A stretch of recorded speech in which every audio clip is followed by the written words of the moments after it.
Военно-спортивная игра «Аяйра» среди школьников общеобразовательных учреждений проводится в соответствии с планом работы Министерства просвещения по патриотическому воспитанию. Мероприятие проходило с 31 по 4 ноября на базе Министерства обороны и на стрельбище Гумиста. В этом году игра была посвящена 30-летию победы народа Абхазии в Отечественной войне и 15-летию признания независимости Абхазии. В программу соревнований входили стрельба из автомата, разборка и сборка автомата, стрельба из лука, бег на 100, 800 и 1000 метров, подтягивание на перекладине, метание гранаты, перетягивание каната, конкурс строевой подготовки, комбинированная военно-спортивная эстафета.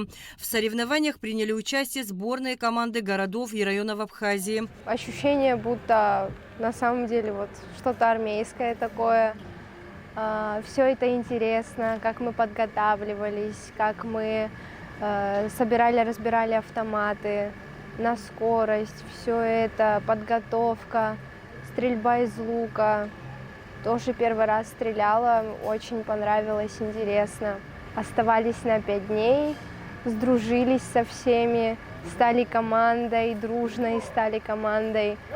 Все друг друга поддерживают и как бы дух есть. Участники всех команд продемонстрировали свои возможности и силы в разных военно-спортивных состязаниях. 5 очень насыщенных дней, шли соревнования, очень много было споров, проблем.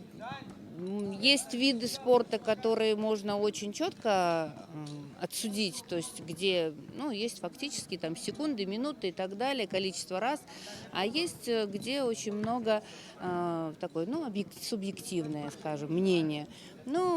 Это всегда так было, это всегда есть, и в большом спорте всегда есть какие-то споры. Но, наверное, это хорошо, потому что в любом споре рождается истина. То есть мы делаем выводы, и на следующий год постараемся учесть все эти проблемы, которые были в этом году. Участники соревнований считают, что подобные мероприятия помогают им формироваться как личности, также способствуют развитию сознания, внимательности и концентрации. Здесь все ребята сильные.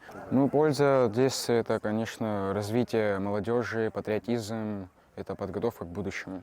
Главный судья военно-спортивной игры «Аяйра» был заслуженный учитель Абхазии, заслуженный работник физической культуры и спорта, судья республиканской национальной категории Аслан Таркил. По итогам 17-й военно-спортивной игры «Аяйра» сборная команда города Сухум одержала победу. Второе место – команда Гагарского района, третье – Угулрыпша. Победители и призеры были награждены кубками, медалями, грамотами и памятными подарками. Адиса Сагария, Нарсо Цулукия, Абхазское телевидение.